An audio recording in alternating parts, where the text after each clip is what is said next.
रात के करीब 12 बज रहे थे। आशीष अपनी छत पर सिगरेट पीने के लिए गया। वो अक्सर रात में डरावनी भूतिया कहानियों वाली फिल्में देखा करता था और रात में उसे फिल्म देखते हुए सिगरेट पीने की आदत भी थी। पूरे घर में आशीष अकेला ही रहता था। उसे देवी देवताओं भूत प्रेत में जरा सा भी विश्वास नहीं था। फिल्मों का कीड़ा था आशीष, लेकिन उस रात का मंजर ही कुछ और था। उसे कुछ अजीब सा ही महसूस हो रहा था। ऐसा लग रहा था कि उसके कानों में किसी के होने की आहट हो रही हो।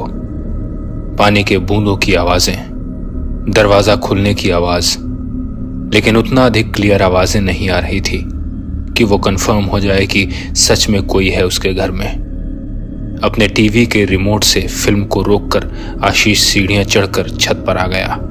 छत में लगा हुआ बल्ब आज बार बार जलकर बुझ रहा था। आशीष को पहले तो ये अजीब लगा, लेकिन बाद में इसे वो इग्नोर करके सिगरेट जलाने लगा। आशीष ने सिगरेट जलाकर एक गहरा कश लिया और ऊपर आसमान की तरफ धुआं छोड़ दिया। उसने देखा कि आज अमावस की रात है, चंद्रमा कहीं है ही नहीं। बल्ब अभी भी लप लप हो रहा था। आशीष ने अपने पैरों से सिगरेट को बुझाया और नीचे उतरने लगा। उसे अब कुछ ठीक नहीं लग रहा था। उसके मन में अजीब सी हलचल थी। सीढ़ियां उतरते हुए अचानक ही घर की लाइट चली जाती है। लगभग 5 सेकंड्स तक आशीष सीढ़ियों पर ही थोड़ा घबराए हुए खड़ा रहा।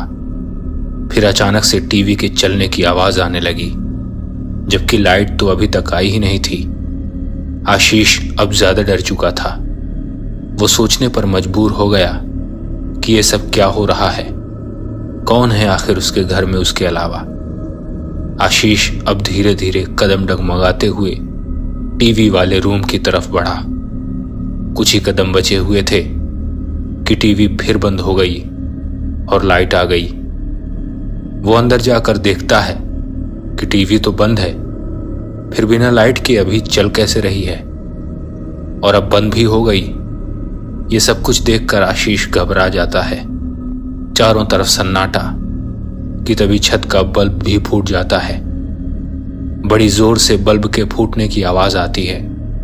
आशीष दौड़कर ऊपर जाता है तो वो देखता है कि बल्ब तो सही सलामत है। वो अभी भी बुझ बुझ कर जल रहा था। अब तो और जोर से आशीष का दिल धड़कने लगा। वो सोच के समंदर में धंसता ही चला जा रहा था कि धीरे से उसके फोन की रिंग बजी। उसका फोन टीवी वाले कमरे में पड़ा हुआ था, सोफे पर। आशीष की बिल्कुल भी हिम्मत नहीं हो रही थी कि वो जाकर फोन उठा ले, और फोन की घंटी भी बंद हो गई। लेकिन एक बार फिर वो फोन बजने लगा। अब आशीष डर गया कि इतनी रात को फोन तो मुझे कोई नहीं लगाता है, कौन हो सकता है आखिर। आशीष जैसे तैसे करके नीचे चला जाता है और बज रहे फोन को एक टक देखता है। उसमें अननोन लिखा हुआ था। आशीष डरते हुए फोन को अपने हाथ में लेता है और कॉल को कनेक्ट करके कान में लगाता है। दूसरी तरफ से सन्नाटा। आशीष ने पूछा, कौन बोल रहा है? उधर से अब तक कोई जवाब नहीं और फोन कट जाता है। आशीष ने अपने फोन को सोफे पर फिर से रख दिया। अब आशीष को कुछ समझ नहीं आ रहा था कि आखिर उसके साथ ये हो क्या रहा है। अचानक से खिड़कियां हिलने लगीं और पर्दे भी हवा के कारण जोर जोर से उड़ने लगे, और फिर एकाएक हवा चलनी बंद हो गई। ऐसा लग रहा था कि जैसे हवा चली ही ना हो। आशीष खिड़की की तरफ गया और खिड़की को बंद कर दिया। खिड़की बंद करते हुए उसे महसूस हुआ कि उसके पीछे कोई तो खड़ा है। उसने डरते हुए अपनी नजरें घुमाई, लेकिन आसपास देखने पर वहां कोई था ही नहीं।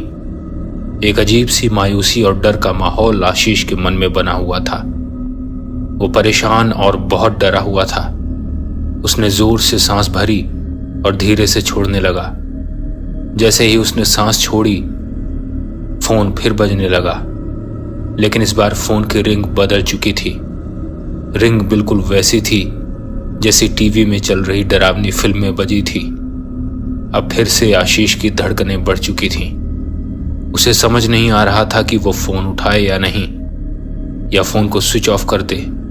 या उसे बाहर फेंक दे। उसने हिम्मत किया और कॉल को रिसीव किया।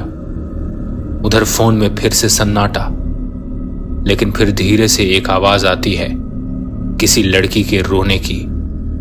उसकी आवाज दबी हुई सिसकियों की आती है। आशीष ये सुनकर डर जाता है, लेकिन हिम्मत करके पूछता है, कौन है? वो आवाज फिर रुक गई। ये रात आशीष की सबसे लंबी रात होने वाली है। उसके जीवन का ये सबसे खतरनाक एक्सपीरियंस था। एक अजीब सा सन्नाटा छाया हुआ था। पूरा घर डर के माहौल में तब्दील था। एक जोर की चीख छत में सुनाई दी। आशीष अब पूरी तरह से डर चुका था। वो तुरंत कोने में बिछे बेड के नीचे घुसकर लेट गया। पसीने से तरबतर और डर से भरा हुआ आशीष अपनी सांसें संभाल नहीं पा रहा था कि अचानक से उसके बेड में धम्म से किसी के कूदने की आवाज आई। उसने तुरंत अपने मुंह को छुपा लिया। 2 बार कूदने के बाद तीसरी बार धम्म की आवाज नहीं आई। ये सब कुछ उसके लिए सपने जैसा लग रहा था। वो भूतों की सिर्फ कहानियां ही सुना करता था। आज वो सब कुछ उसकी आंखों के सामने हो रहा है। एक अजीब सा मंजर तब उसे दिखा जब वो अपनी आंखें खोलकर ऊपर की तरफ देखना चाहा। आशीष ने देखा कि वो एक सुनसान जंगल में पड़ा हुआ है। काला गहरा अंधेरा, चारों तरफ बिना पत्तों के पेड़ लगे हुए हैं। सब कुछ वीरान सा है। कोई आहट नहीं, कोई हलचल नहीं। उसका शरीर भी भारी हो रहा था। हैरान सा आशीष अब क्या करे? उसके पास उसका दिमाग तो है, लेकिन काम नहीं कर रहा। इस अंधेरे भयानक जंगल में वो जाए भी तो कहां? हिम्मत करके आशीष खड़ा हुआ। उसने देखा कि आसपास टूटे हुए खिलौने पड़े हुए हैं। आशीष को उसके फोन की घंटी सुनाई दी, लेकिन वो बहुत धीमी थी। ऐसा लग रहा था कि उसका फोन कहीं गड़ा हुआ है। उसने आसपास देखना शुरू कर दिया। घंटी वाली दिशा में वो जाने लगा। थोड़ी ही देर में उसे एक पेड़ दिखा। ये हूबहू वैसा ही पेड़ है जैसा उसके घर के बाहर लगा हुआ है। वो बिल्कुल हरा भरा पेड़ था, लेकिन वो जैसे ही उसके पास जाने लगा, पेड़ सूखने लगा। आशीष फिर भी उसके पास गया और उसने देखा कि उसके फोन की आवाज पेड़ के नीचे की जमीन से आ रही थी। उसने जमीन में कान लगा के सुना तो सच में वहीं से आ रही थी। आशीष ने देखा कि पास में एक फावड़ा पड़ा हुआ है। उसने उस फावड़े से खोदना शुरू किया। लगभग 20 मिनट तक खोदने के बाद उसने अपने फोन को देखा तो उसके होश उड़ गए। उसने देखा कि उसका फोन एक मानव कंकाल के हाथ में है। उसे ख्याल आया कि यहाँ शायद किसी को दफनाया गया था। उसने फोन में देखा कि उसमें भी किसी अननोन का ही फोन आ रहा था। उसने फोन रिसीव किया और अपने कान में लगाया। उसमें से आवाज आई फुसफुसाती हुई, यहां मेरे साथ सो जाओ। आशीष ये सुनकर तुरंत वहां से भागने लगा। भागते हुए उसे हजारों फोन के बजने की आवाजें सुनाई दे रही थीं। उसने अपने कान बंद किए और अंधेरे सुनसान जंगल में अंदर दौड़ता ही चला जा रहा था। दौड़ते हुए अचानक वो किसी गड्ढे में अटक कर मुंह के बल गिर पड़ा और जब उसने अपनी आंखें खोली तो खुद को अपने घर में पाया। उसी बेड के नीचे आशीष पड़ा हुआ था जहां वो डर के कारण छुप गया था। वो झट से बेड के नीचे से बाहर निकला और भागता हुआ छत में गया। उसने उस पेड़ को देखा जिसे उसने अभी कुछ देर पहले जंगल में देखा था। उस पेड़ के नीचे एक हल्की सी रोशनी जल रही थी जहां पर एक लड़की भी खड़ी हुई थी। अंधेरा होने की वजह से ठीक से नहीं दिख रहा था और देखते ही देखते वो मोमबत्ती बुझ गई। आशीष पीछे मुड़कर छत की बाउंड्री में बैठ गया और जलते हुए बल्ब को एक टक देखने लगा। देखते देखते कब उसकी आंख लग गई उसे पता ही नहीं चला। सुबह होते ही वो हड़बड़ा कर उठा। उसने देखा कि उसका फोन उसके हाथ में ही है। उसने अपना सिर दबाया और आंख बंद करके रात वाली घटना को याद किया और नीचे टीवी वाले रूम में गया। फिर थोड़ी देर तक आसपास देखा और बाहर निकलकर अपनी कार को स्टार्ट करके वहां से निकल गया। जाते हुए उसने उस पेड़ की ओर भी देखा। आशीष को ऐसा लग रहा था कि वो पेड़ उसे बुला रहा है। आशीष को भूख भी लग रही थी। कुछ किलोमीटर गाड़ी चलाते हुए बारिश भी शुरू हो गई। आगे आधे घंटे में एक बड़ा सा पुल पड़ता है। उस पार शहर जाने के लिए सिर्फ वही एक रास्ता है और उससे पहले एक रेस्टोरेंट भी है जहां पर आशीष खाने के लिए रुकता है। आशीष खाने के लिए टेबल पर बैठता है और खाने का ऑर्डर देता है। उसी टाइम उसने अपना फोन निकाला और अपने दोस्त को कहता है, भाई तू घर में ही है ना? मैं आ रहा हूं, तुझे कुछ बहुत जरूरी बात बतानी है, तू घर पर ही रहना। और फिर आशीष फोन रख देता है। इतने में उसका खाना भी आ जाता है। खाना खाते हुए आशीष के कानों में आवाज आती है कि पुल तो भारी बारिश में टूट चुका है। बारिश रुकने का नाम ही नहीं ले रही है, बल्कि और तेज होती जा रही है। रेस्टोरेंट के मैनेजर ने सबको कह दिया कि सब लोग यहां से जल्दी चले जाएं, बारिश और ज्यादा होने वाली है और हम रेस्टोरेंट बंद करने वाले हैं। आशीष अब फिर से डरना शुरू कर दिया। मन में उसने सोचा, अब वो कहां जाएगा? आशीष ने गाड़ी निकाली और पुल को देखने निकल गया कि क्या वाकई में पुल टूटा भी है या फिर नहीं। भारी बारिश में वो गाड़ी चलाते हुए निकल गया। वहां पहुंचकर उसने देखा कि वाकई में पुल टूटा हुआ है। अब उसे समझ ही नहीं आ रहा था कि वो क्या करे। पास में ही एक टूटा घर था जहां छत भी थी। आशीष अपनी गाड़ी उसी घर में लगा देता है क्योंकि अब वो वापस उस घर में तो बिल्कुल भी नहीं जाना चाहता है। आशीष अब घर के भीतर जाने लगता है। घर के मेन गेट पर ताला लगा होता है, लेकिन पास में ही बड़ी सी खिड़की होती है जिसका कांच टूटा हुआ है। वो खिड़की से भीतर चला जाता है। भीतर जाकर आशीष ने देखा कि सब कुछ उस घर में सही सलामत रखा हुआ है, लेकिन धूल में सनी हुई। आशीष ने पास में रखे सोफे को हाथ से साफ किया और उस पर बैठ गया। बैठे हुए उसे कब नींद आ गई पता भी नहीं चला। बारिश बड़ी जोर की हो रही थी। थोड़ी देर बाद आशीष के कानों में जोर से चीखने की आवाज आई और आवाज के सुनते ही उसकी नींद खुल गई। उसने घर को देखा तो चौंक गया क्योंकि नींद खुलने के बाद आशीष अब अपने पुराने घर में पहुंच चुका है जहां पर उसके साथ कल डरावनी घटनाएं हुई थी। बिल्कुल बेचैन सा आशीष इधर उधर देखने लगा।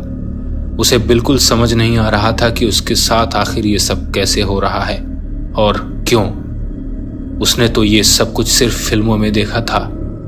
उसका पुराने खंडहर घर से अपने घर में आना बहुत बड़ी डरावनी घटना थी। आशीष ने जब बाहर देखा तो बारिश का नामो निशान तक नहीं था। आखिर उसके साथ ये सब क्यों हो रहा था, ये बात आशीष के पल्ले बिल्कुल भी नहीं पड़ रही थी।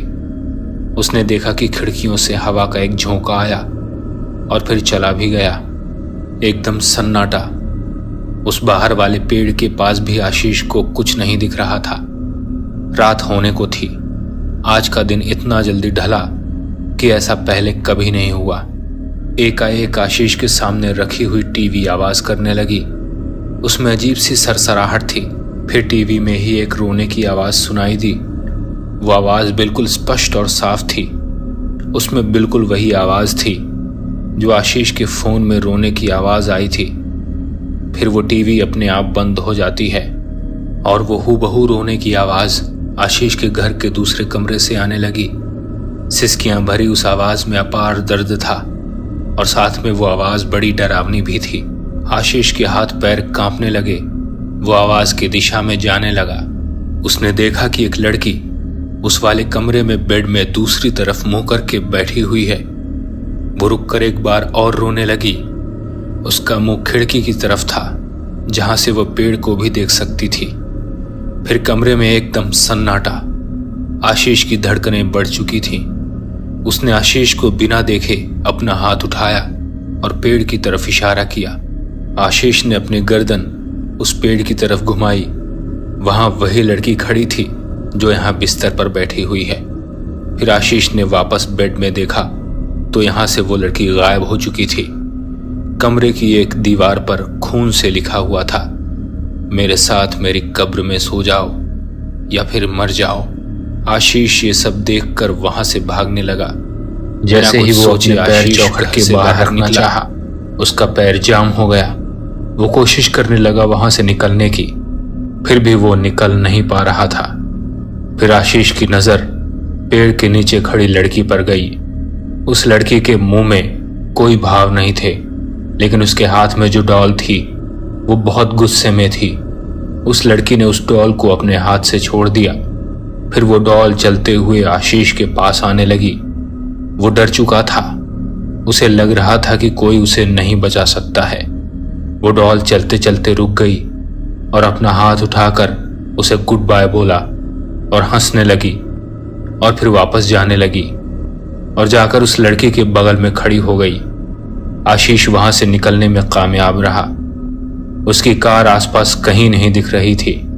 वो लगातार दौड़ता ही चला जा रहा था। बारिश का कहीं नामो निशान तक नहीं था। दौड़ते दौड़ते वो उस घर के पास पहुंचा जो पुल के पास था, खंडहर वाला घर। वहां उसने देखा कि उसकी कार तो यहां खड़ी हुई है। वो रुका और सीधा खिड़की से अंदर चला गया गाड़ी की चाबी लेने। वहां पर चाबी, मोबाइल, सब कुछ था। आशीष का दिमाग सुन्न हो गया जब उसने देखा कि वहां पर भी वो लड़कियां मौजूद थीं। साथ ही वहां पर आशीष पहले से ही मौजूद था, यानी सोफे पर पड़ा हुआ आशीष का शरीर वहां से कभी गया ही नहीं था।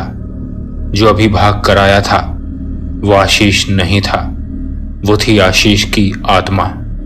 आशीष ने अपने पैर की ओर देखा तो उसके पैर उल्टे थे।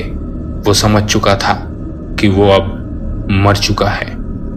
ये कहानी आपको कैसी लगी हमें कमेंट बॉक्स में जरूर बताइए। चैनल को सब्सक्राइब करके नोटिफिकेशन ऑन कर लीजिए।